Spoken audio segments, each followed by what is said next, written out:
I see you, Sandra. I'm gonna play this intro, uh, this little clip, and then I'll pull you up.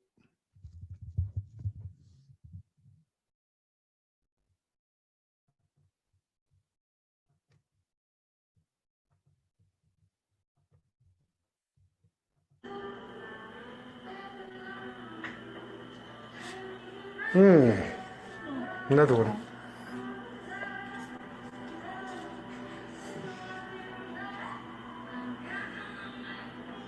How do you do this? Primordial, cosmic, angelic, organic. Yeah. So, this is what we walked into. Let me see if I can find Sherilyn. Hang on.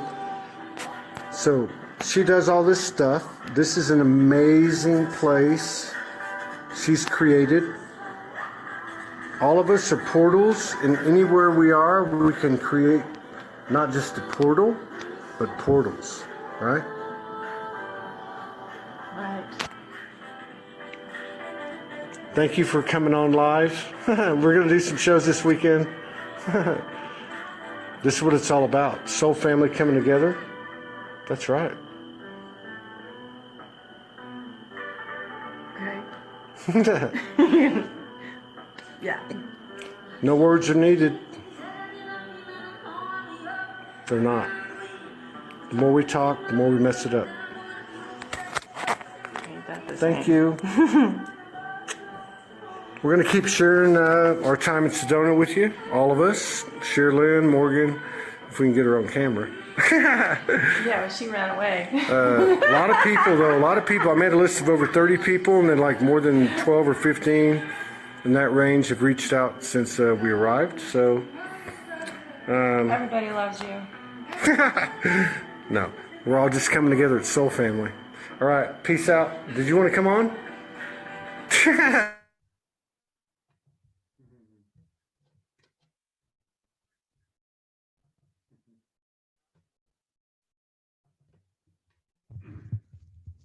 How's it going, everybody?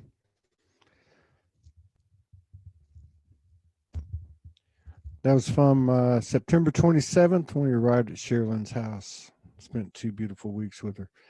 We got another beloved sister coming on. There was no coincidences. She's from Sedona. Her name's Sandra Rolus. I met her in the parking lot at Whole Foods last year in Sedona. First time I ever met anybody that said, "Hey, I see you on Facebook." Sandra Rolus, Sedona, Arizona. Let me pull her up.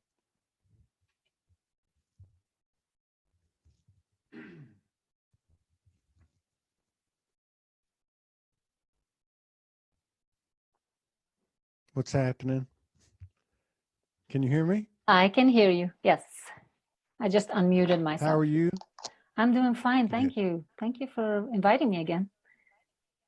Yeah, thank you for coming on. It's been a long time since I didn't get to see you last time I was in Sedona in October or earlier October. Yes. Yes. I was but preparing. I know you've been busy doing your. Yeah, I know. I don't know. Did I run into you? Or I read a post that what you were preparing for. You're doing some more work with the divine feminine in the flesh, womb work. I think that type of stuff. That's what you've. And we'll talk about that a little bit and get reacquainted. But I guess it serves us to just being that you're in Sedona. I remember your story. Anybody wants to see Sandra's story, go back to Soul Speaks 5D and just search Sandra Rolus, Soul Speaks 5D 2018. But yeah, and just to give props to Sherilyn, another beloved sister there in Sedona, who touched so many people's lives. And we all know there is no death, but being that we had this opportunity, I just wanted to say big healing, peace, love, and comfort to Sherilyn and everybody and all her family and friends. So how you been doing, Sandra? I know it's been a lot of energy in October to include what happened in Sedona and really places all around the world. I mean, everything is physical representation of the energies. I mean, I know you've been doing this for quite some time. What's going on from your perspective on an individual level, and what are you seeing collectively? It's beautiful. Thank you for asking that question, because I've been doing the live retreats for a couple of years now in Sedona. Usually I aim to have 2 or 3 live retreats, and I can see the energy building up, and every time a group comes, they actually set a template, a new template for the next group to come in. And I do feel that Sedona has some unique medicine to offer to people that feel drawn to come here. And this time we worked a lot around boundaries. We worked around the archetypes and how we can bring the shadow aspects of our archetypes into the light, just to become conscious of it. Because the work that I do with people revolves around sexual de-armoring. And that means we have to go back to the root causes. So we go all the way back to the birth story. And we work on the transgenerational trauma that is in almost every family, to then build it up to where we can do the calling in the divine feminine energy in a more balanced way, where we balance the feminine and masculine within ourselves. So what was coming up this time was a lot about boundaries. How do I set boundaries? How my lady said it, how do I go back into the real world after a retreat where the energy is so high, where we're so supportive? It was a lot of healing of the sisterhood, the feminine, and preparing ourselves to go back to our families, to our partners, to the job sometimes. So it was. And so, go ahead. And so, yeah, a great explanation. This is good. And so, what does that look like? You know, you hear a lot of people over the last couple of years, you know, it seemed to pick up a little bit, talking about boundaries. But like everything in the universe, there seems to be 2 ends of that spectrum, at least in our realm. And I don't know, I get the feeling that the boundaries that you're talking about are a little bit more elevated. And I don't mean to compare anything, but let's just say a little bit more evolved. The boundaries that people talked about, I think in these previous months, was at least for a time, a little bit harsh, kind of like, you know, these are my boundaries and F off, you know, kind of thing. But what do the boundaries look like that you and your sisters walked away from? I mean, walked away from this retreat from? Yes. For us, the way I work with people and the way I guide people is it all starts from the inside. So it's becoming very conscious of where we have given our power away, because it's sometimes in the way we've been raised or the energy that is in the family lineage. And it's about, so it's multifaceted. So it's also linked to self-esteem.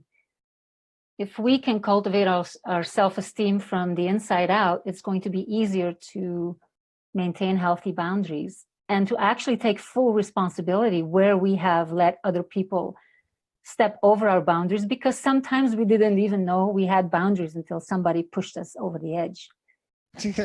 So really, it's the boundaries you're talking about are the boundaries that I don't know, I would say almost like respectful boundaries that we have for ourselves, as opposed to externalizing it and saying, hey, you crossed my boundaries, you know, because like you said, sometimes we didn't even know they were there.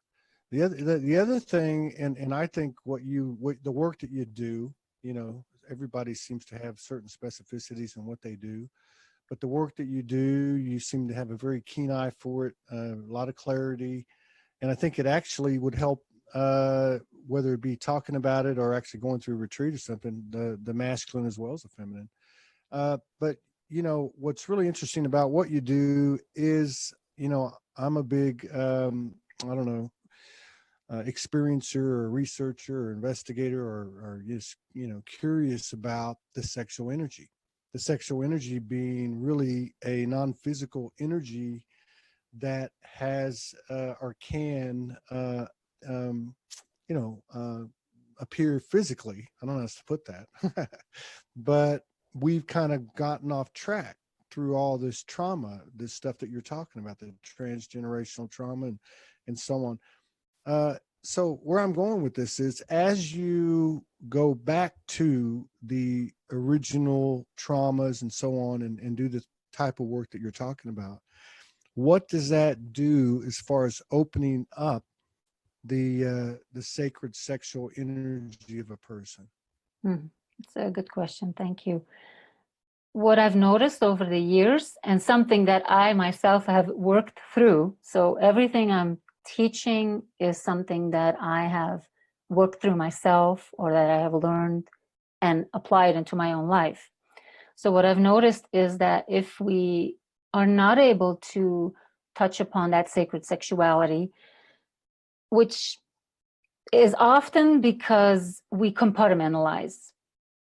And if we have trauma, anything that has to do with our femininity, anything that has to do with our voices being silenced, anything that has to do with our self-esteem being stripped away from us as children because of how our parents or caretakers communicated with us or communicated with each other and what we picked up, what I feel is that over the years, there's layers and layers that we build around us, walls of protection, shields of armor, which compartmentalize. So for a lot of people, it's very easy to have sex with somebody.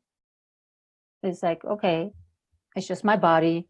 And I'm not even saying they say it on a conscious level, but getting naked with somebody and having sex is relatively easy. But through intimacy and really letting your guard down, opening your heart and really tapping into a higher energy that, in my opinion, can only be reached when two people truly work together and come together in the heart. That's something we cannot reach by ourselves. This is something very unique that the humans have, that they can tap into this sacred sexual energy. And this morning I was saying to my partner, I really feel like they gave us this divine sacred sexual energy to remind us that we're infinite beings, and somehow on higher levels or in higher densities, that is how we feel all the time.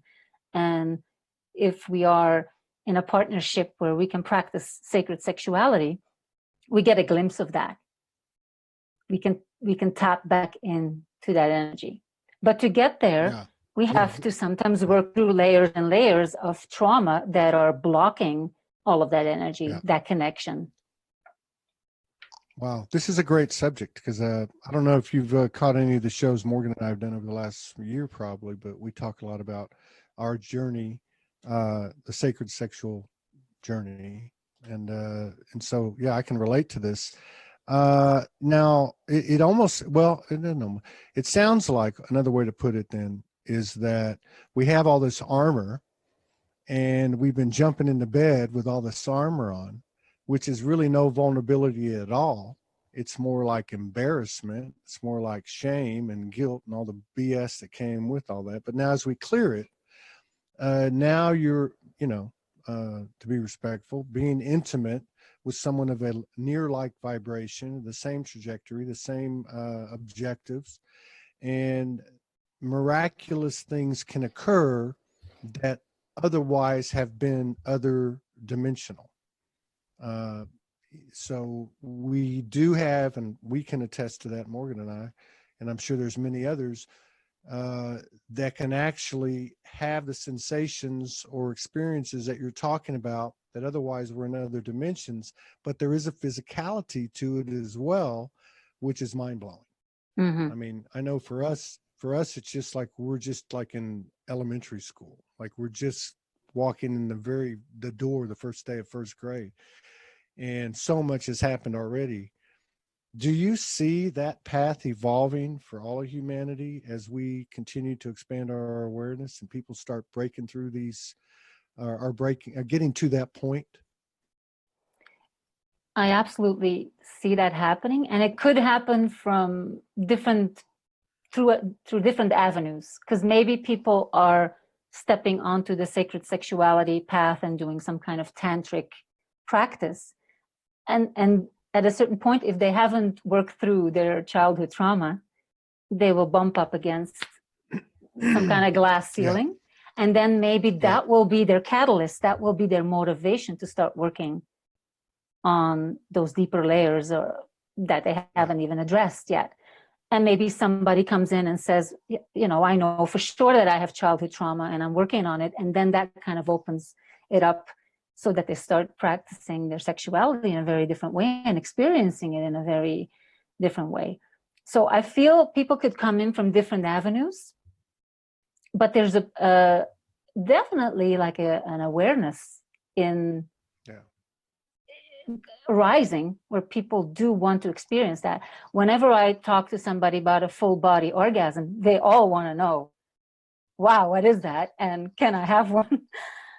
So there is definitely a desire to deeply connect, and but that's it. We have lost, a lot of us have lost connection with ourselves. So how are we able to connect deeply with another person until we reestablish that connection within ourselves? So it's always multi-layered. It's hard to say, okay, I'm going to do this practice and now I'm going to practice sacred sexuality. It's always it's an absolutely profound thing, because it's like the micro of our physicality of our experience in the present. It's like being under a microscope. If you can get the, you know, I want to almost say the expanded awareness, but I'd rather say the inner awareness of where these traumas are held in the cells and the molecular level and the tissues and everywhere, you know. And it's like, you know, we look at all the traumas, and of course there's been a lot of that going on for a long enough period of time that people have cleared a lot of shadow.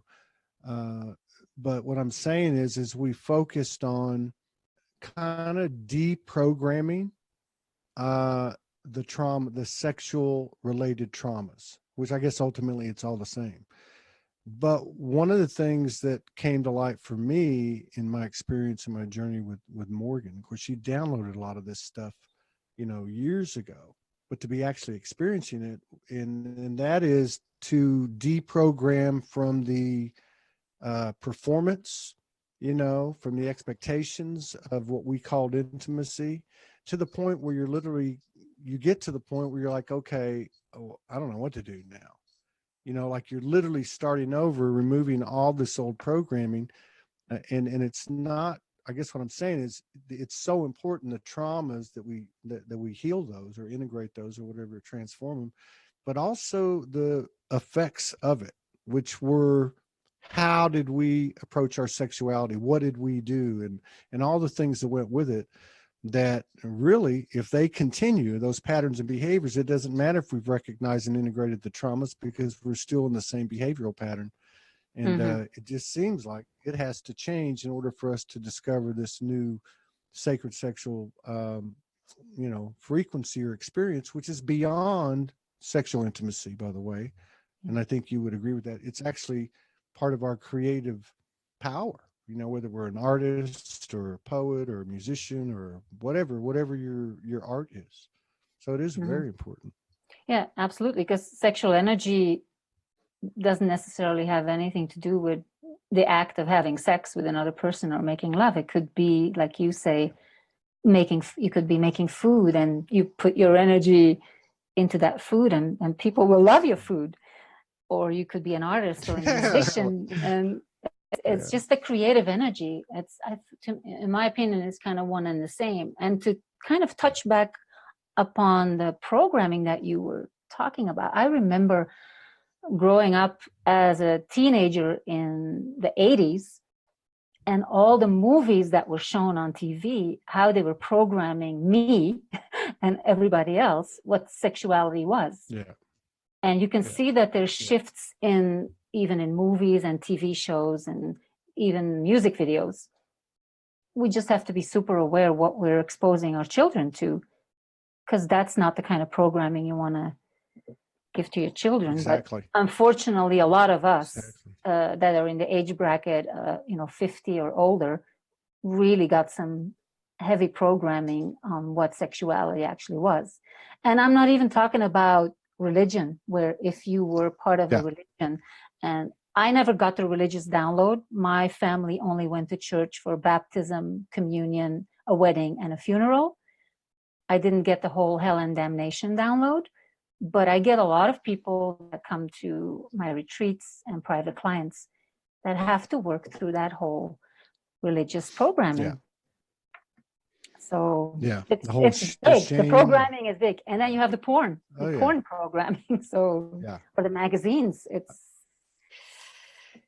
I tough. think I would hope, I would think, I don't know, but I would think that part of it's, well, you know what? It's all relative. Everything's what's being, what light's coming in, something's going out, or however you want to put it, converted. But it is a really, well, you know what? It's a subject that's coming up more and more and more. And I guess, as I look at it through my own experience, and I realize the level of interdimensional experiences, transmissions, downloads, and channelings, and how would you put this? And connected physical experiences in my life as a result of getting close or being at or finding this specific trajectory of sacred sexual vibration. It's incredible. I mean, it's incredible what little bit I've experienced and as far as to how far it can go, and I just got to believe it's a big, big, big part of where we're headed to, or where we're at, that's expanding now. I like what you said about, experiencing what we experience in other dimensions, because that really takes it home for me. I was talking to a friend of ours, I won't mention who it is, a beloved sister who had entered a relationship, and she was like asking me about it. She says, and I explained to her, I said, it's like when you connect with higher aspects of yourself, or however you want to put that, other essences, divine essences, you're actually merging with that energy. It's the same thing, but this person's in the physical, and the physical is part of the experience as well. So, I think it's a doorway to a huge explosion in creativity and imagination for the human race. Yes, absolutely. And I also wanted to share something very intimate and something very personal, if I'm allowed to do that. Absolutely. Yes. So in my own relationship, what I have noticed is that even if you touch upon that sacred sexuality and you're able to connect, tune in, align, there's still aspects that can tip you out of balance. So I had to learn that on a personal level to have reached that level where I could have a full body orgasm, where with the partner I could reach those higher states of consciousness during the sexuality. And then something happened in our relationship that caused a trust issue, and it was taken away completely. And it was a very shocking experience to me. But I think because of the work that I teach and how I work with people, I needed to experience this myself, because I really felt like if I can reach this, then anybody can reach this. And once you have it, they can't take it away from you. And I had to experience something completely different. So going back to this connection, having a connection with yourself, then having a connection with your partner where you feel safe, where you feel connected, where there's healthy communication, where there's healthy boundaries. That is such an important part of getting to the next level. It's essential. I mean, what's that meme that goes around and says, I don't know what it says. Something like, words don't mean anything, energy speaks. If there's any type of static, like with Morgan and I, which doesn't happen often anymore. I mean, but I can't even think of the last time, but anytime there'd be static, now I guess there's levels of static too, like unconscious things that still got to come up, but there's no, you can't fake it. No, you can't fake no. sacred sex. You know what I mean? Yes. But some of the, and then I think, and then maybe it's different for a man than a woman. I don't know, but I know it's been a long, long journey for me. You know, I mean, we've been together 4 years, and you know, it's just been a progression, and all these things shed, and all this, you know, for me, performance and expectations and these things that you do that you don't even know why you do them until you really look at them. Yes. But all these things go away, and then to be, you know, say holding hands laying in bed, and you know, a finger grazes, you know, the side of my, you know, abdomen or something, and my right leg goes into, you know, 25 female orgasms, you know, Yes. or just different things, right? Yes. Yeah. Morphine, Yes. Yeah. seeing morphine, seeing multiple aspects of her at the same time, which is, or having a visual, I guess I would say like a third eye experience, but in the flesh, to see, you know, to see something like that. And then during or after, to have like an open, like like, I don't know, like a portal opens, and, you know, and all this information comes in, or the ceiling disintegrates, and we're looking at the stars, and there's starships going by, or just, you know, it's like, it's a doorway. It's a doorway to an infinite playground, it seems, you know, not just wisdom, but just like in all directions, you know. Yeah, and it's crazy. It's so That's what it so profound that you said that if they're static, that's not going to happen. Yeah. So No, I always say your whole life should be foreplay, not just when you're in the bedroom. It's like, how do you live your life? How do you treat yourself? How do you love yourself? How do you love your partner? How do you communicate with each other when it's challenging, when there's challenging moments? Because especially talking from a woman's perspective, we need to feel connected to have connective sex. And I'm not talking about just having a bodily orgasm, but really connecting and reaching that. Yeah. I know what you mean. And I think, well, I can only speak for myself, but for a man who's going through this transformation, I'm not going to say I've gone through it all the way. But that's the same now. Like, I even decided that years ago and went celibate, not really knowing what I was doing or why I was doing it or whatever. But yeah, there's no way. Yes. And you know, and I think it is something that's important to talk about too, because so much, I mean, your retreats are, and nothing wrong with that, your retreats are for women, but so much, well, because the women have been 80% of the community, and probably 70 now, have been leading the way. But there's a lot of, if I look at Morgan's journey and I look at my journey, she's way ahead of me, right? Like, I mean, we're learning together, but she had like some information that I didn't even never thought about. And then the only way I can really learn it is to go through the experience and say, oh, that's not going to work anymore, or this isn't going to happen anymore. And as a man, it's been like, wow, you know, like when is this going to happen? And then like, oh, that's not happening anymore, but this can happen. And like, oh my God, what is that? Yes. And it's like the tip of the iceberg. Yeah. So and I've talked to men about it, you know. Yeah. And it's not always always easily accepted. And without the woman being ready, there's not a lot going to happen, because the woman needs to be really ready to open up. I mean, it's literally, the woman has to literally and energetically open up to make that happen.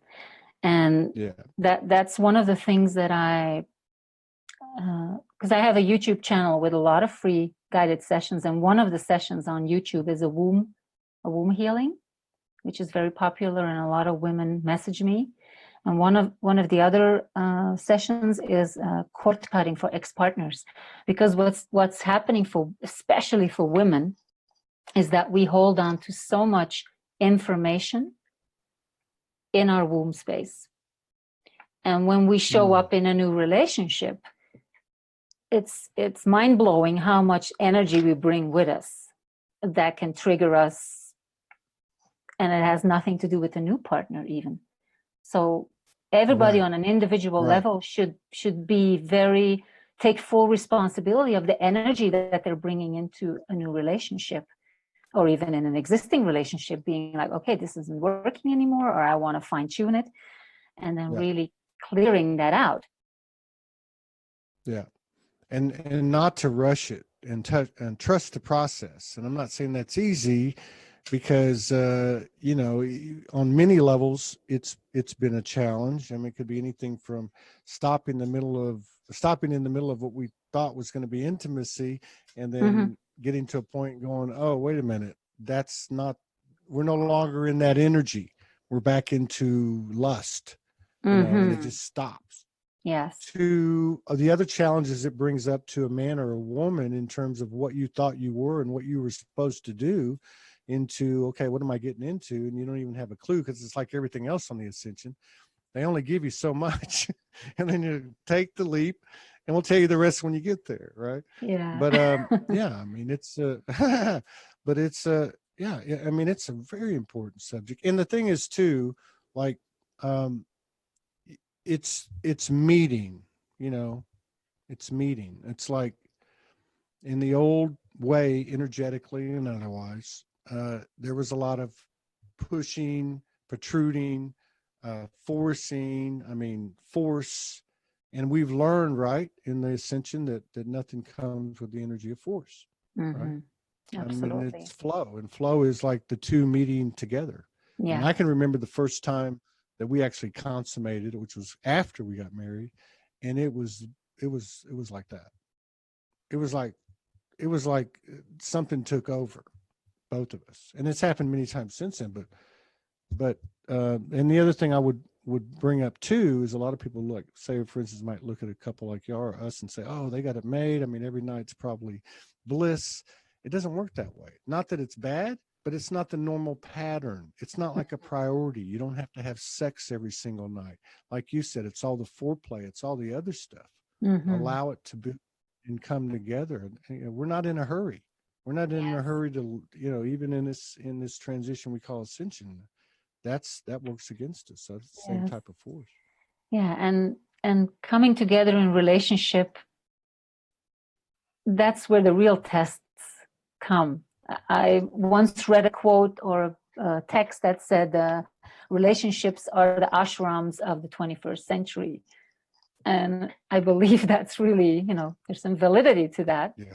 Because that's where you get all of the tests. Because if you're single, and there's nothing wrong, I've spent many years being single because I had to process and I had to go through my own self-healing and self-loving process before I could fully show up in a relationship. But then when you step into the relationship, that's when it really begins. That's when you are really asked to show, like you said before, it's not your words, it's your energy, it's your actions.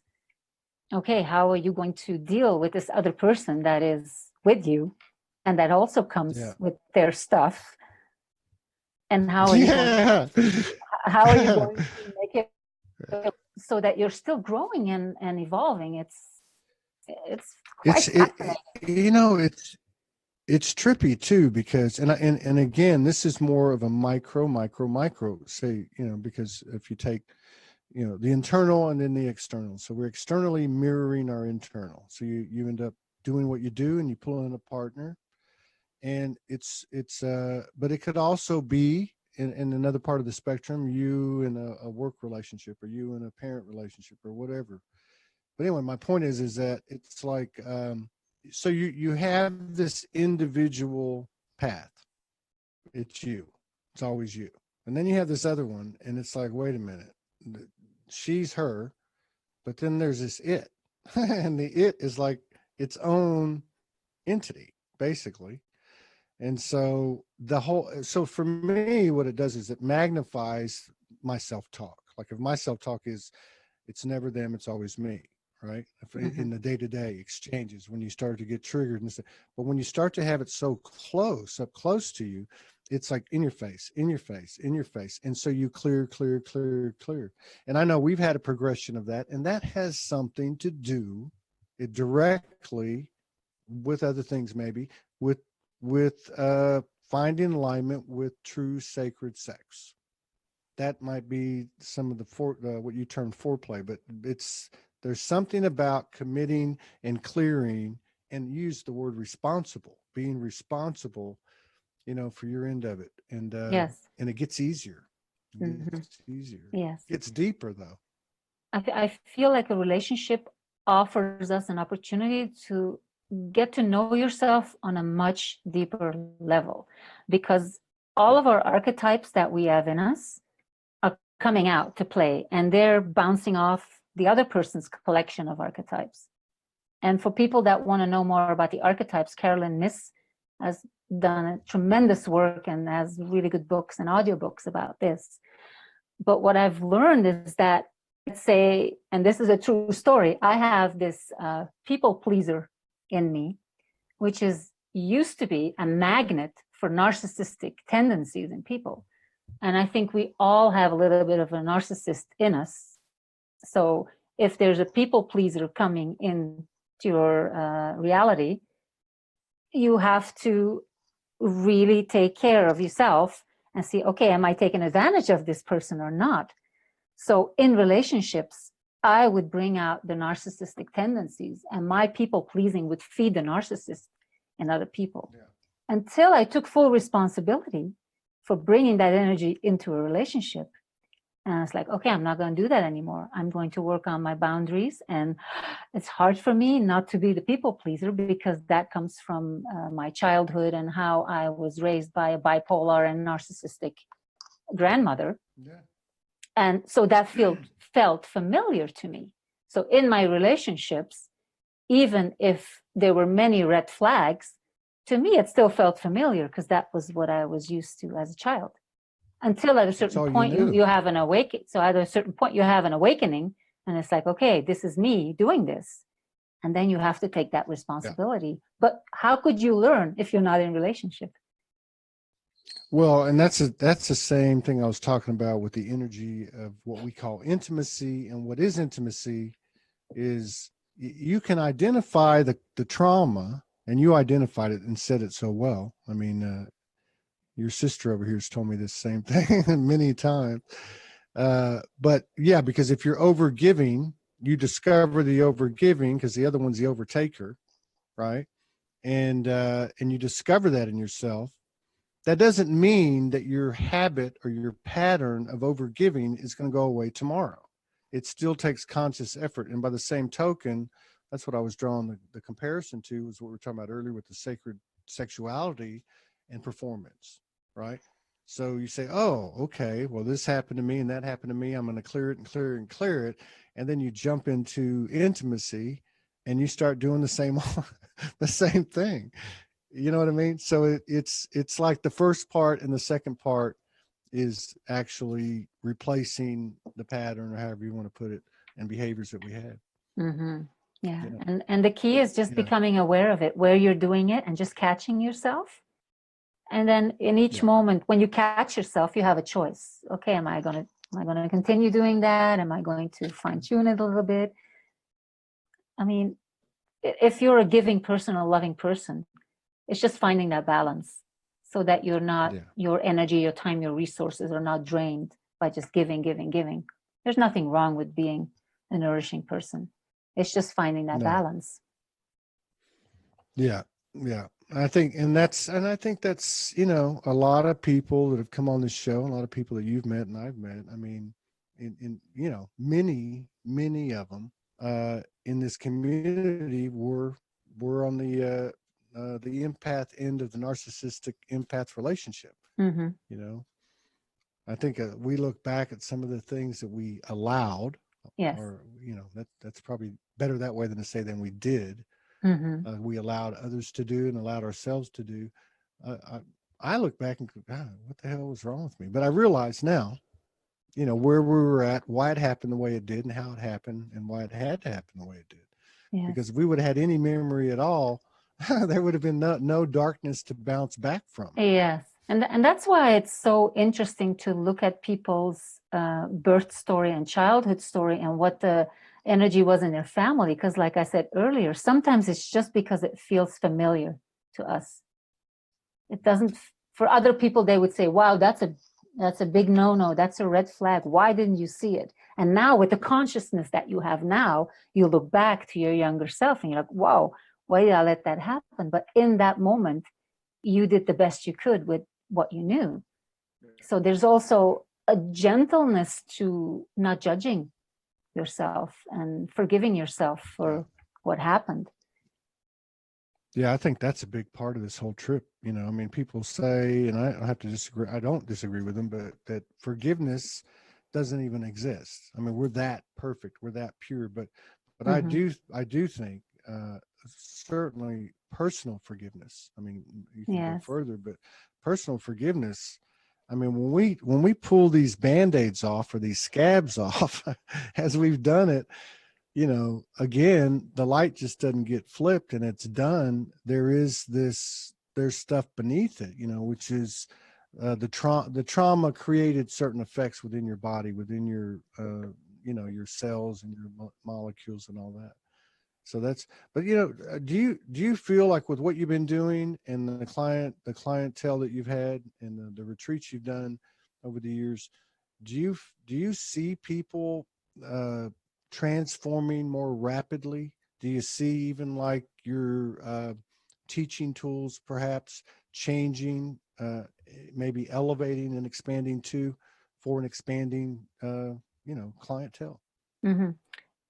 Yeah, absolutely. So in 5 days time, and I'm always like blown away by it, how much people can shift in 5 days time. And then they go home and then the integration process starts. And I always say to people, you know, it's going to take a few months. For some people, it's going to take a full year to fully integrate all of that. And in each day you have a choice to go back to the old patterns or stick with the new epiphanies that you had and the new tools that you've been given. And the forgiveness. So to go back a little bit to my story, when I started to realize where I had given my power away and getting back into the relationship where it's like, okay, let's start over again. It's like we energetically divorced. And I said, I cannot continue in this relationship the way we've been going. Whatever person I was, that person no longer exists. And I took a little physical break of a week. I went to visit my family in Europe and I came back and I said, okay, this is not working for me anymore. And my partner was willing to step with me onto that new timeline. And then the real integration came, Todd, because then I had to start forgiving myself. So I made a guided session for me about self-forgiveness. And I posted it on my YouTube channel. And it went viral. It's like I'm getting people messaging me. I think I have about 500,000 views now in a couple of months' time. And I think people can feel it, that it's genuinely, I made it for me. And then I was like, okay, I'm going to share this with the world because the world needs this. We all need to start forgiving ourselves. And it's crucial because my old self, my old pattern would have been to physically divorce and get out of the relationship and then kind of lick my wounds and get myself back in the dating game and start all over again. And this time I was with a partner that was willing to make a big shift with me. And I said to him, I'm a chronic people pleaser and I'm working on it. And, you know, but I just can't do it anymore. Let's work on this together. So we had to make some big shifts in the relationship. And that's another good point, because you know we haven't mentioned the phrase on this broadcast, TF. I won't mention it because so many people bring it up. But you know, in the fluffy love and light BS that people talk about with twin flame relationships, which I'm not calling anything a twin flame relationship, I'm just making a point. It's work. It's work. And it does require separation, be it energetic or physical, and that's not a bad thing. We're talking about a lot of fire and ice coming together, you know, and it's a powerful thing, and you can have powerful episodes. but do you think like in your relationship, although that may have been the most pronounced, that you've not, have you or have you not had other moments and times of an energetic separation? Be even if you're in the same house, like, okay, I gotta man my own stuff right now. I can't even deal with that right now because I've got to do me. You know, those types of things where you. Mm-hmm. I know Yeah. we lay down every night, put hands together, and connect and see what happens. But many times, many times the first thing we're told is, are you guys ready to elevate? Are you willing to give everything up? Are you willing to let go of everything? Yeah. And of course, in our heads, we're like going, okay, does that mean her? Is that yes? Okay, yes. Mm-hmm. But it always expands. Everything parallels. So the wisdom expands, the love expands, the relationship expands. But every time you surrender and make that vow to give it up for a higher elevation for yourself and the collective, it's always there, but you don't know it when you're doing it, or it wouldn't be real and you wouldn't know Mm-hmm. it. But it's so I think that might be a clear distinction, or one clear distinction between, people say, well, what's the difference between a 5D relationship and a 3D relationship? That'd be one of them. Mm-hmm. And I think the other thing to me would be so important, and it may take time. We've all been through the same shit. And what I mean by that is total transparency, Mm-hmm. total transparency, Yeah. total, as Full it comes disclosure. up. Yeah, full disclosure. I love it when But, people talk about full disclosure and they're not disclosed within themselves. It's like, come on, people, that's where it starts. Yeah. Well, and and the great thing about a relationship too is that, and again, it could be any two people, is being able, well, first of all, discovering call it unconscious disclosure. Like, oh my God, I didn't even know that was, or I hadn't thought about that. But when you tell somebody that is again lending directly to sacred sexual vibration, because that is vulnerability. And vulnerability, real vulnerability, okay, when you have the armors taken off that you talk about, that's magic. That's like total surrender. Like, okay, I'm going in, I'm totally unprotected, however you want to put it, and you're in that space, and then you get matched, and then your wife morphs into a dragon.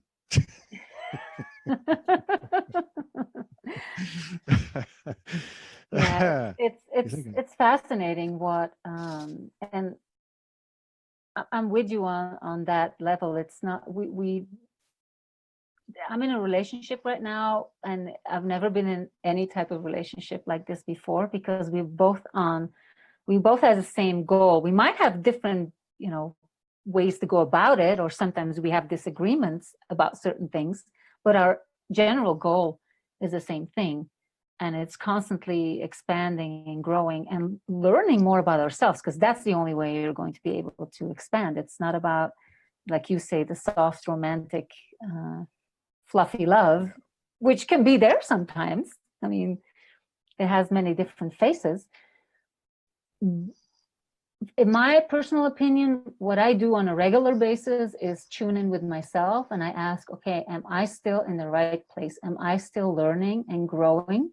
And I can tell you there have been moments where I got my ass handed to me, and where I was just like kicked out of my comfort zone so much, where I had to ask him, like, okay, I need a little break, or even ask source, like, give me a little break.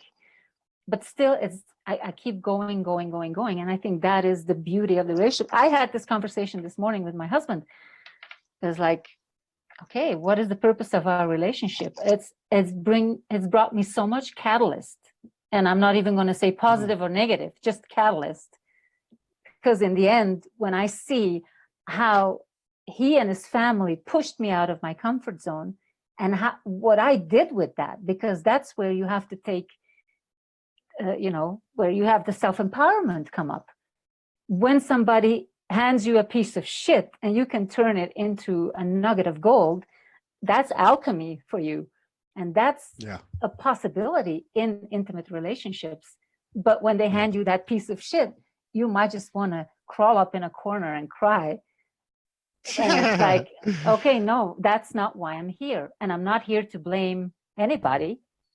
You know, maybe the first few minutes you might do that, but then you have to be like, okay, what am I going to do with this? So soulmates, twin flames.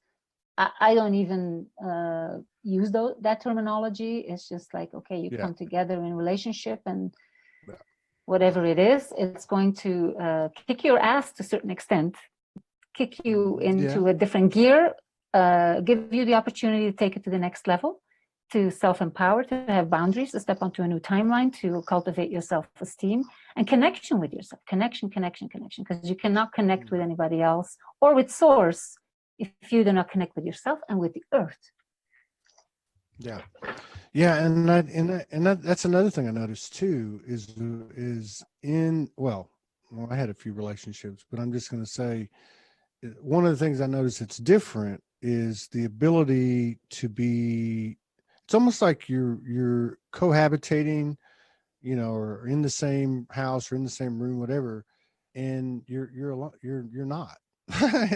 You're just like you would be if you were single, right? I mean, there's none of that codependent frequency that's sustaining itself. You know, I mean, obviously there's patterns that both people bring to the table and that the society has supported, but as the thing progresses, they're not around very long. I mean, it's just like, it's like being self-conscious, not being self-conscious. You're not relationship conscious in the sense of, you know, in the old paradigm, which is interesting because and I notice there's a lot of quiet time,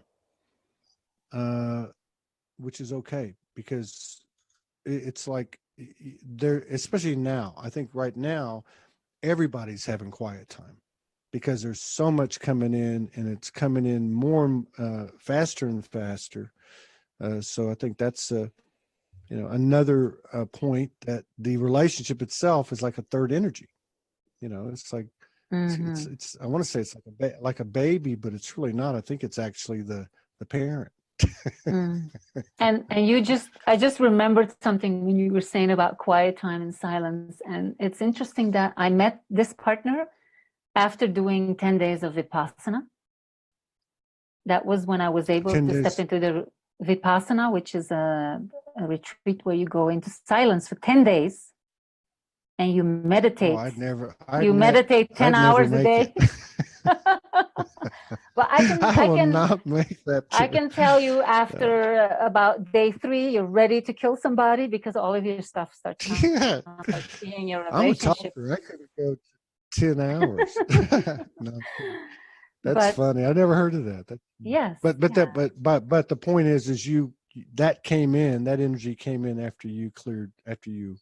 Yes, because you also talked about the codependency. So I could see clearly during those 10 days of silence where I had periods where I was single for several years. I mean, I would have boyfriends here and there, but like not in a steady relationship. And I would be this single mom with 2 boys, just rocking it, having my masculine energy, and the feminine energy was there as well, because I had to mother and father at the same time. And then I would step into a relationship and I would be so tired and so worn out from having this masculine energy having to take over, that I would step into a relationship with a man and go completely into the feminine and slip into this pattern of codependency, to then step out of the relationship again and be completely independent. So what I've learned in this relationship is I can be an independent woman in a relationship, and we have interdependency. We each do our own thing and we support each other where we can. But I broke that old pattern of codependency in a relationship. And for me, the silence, the 10-day silence really showed that to me. So you could do Vipassana in your relationship and take quiet time as well. Yeah. Not for 10 days, 10 minutes. No, I'm kidding. God, what did you just say though? That was good. God, I forgot now. What's wrong with me? About being a single mom and being independent and masculine, No, I was feminine. just yeah, I was just reflecting on that because I don't know.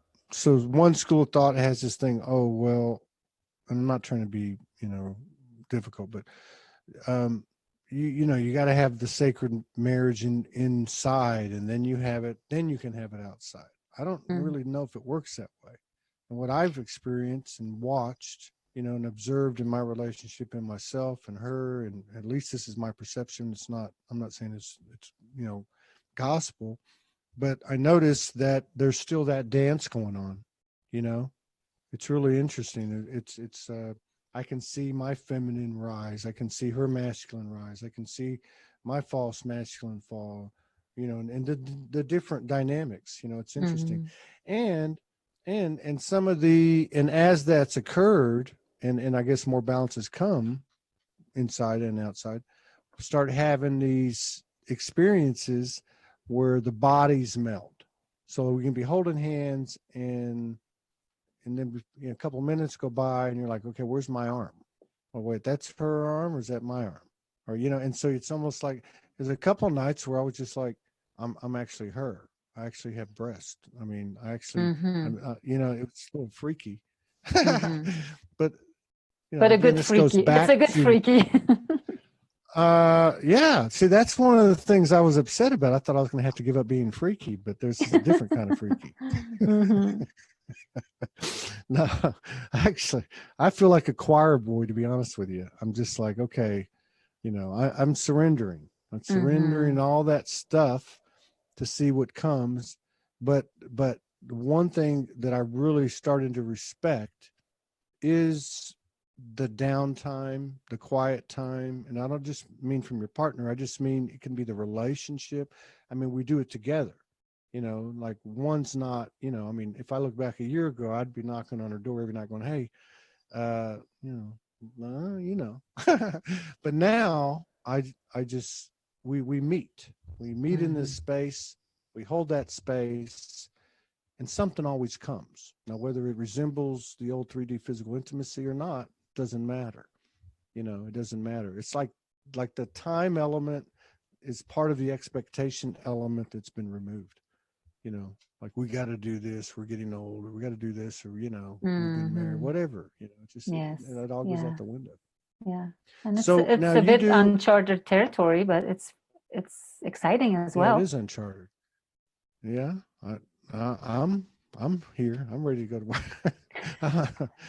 I'm real. Yeah, we're over here in this cabin over here, and this is a great thing. But it is I'm making jokes, but it is uncharted. But we're all of us have these specific roles or missions or purposes, and they're all new, every one of them.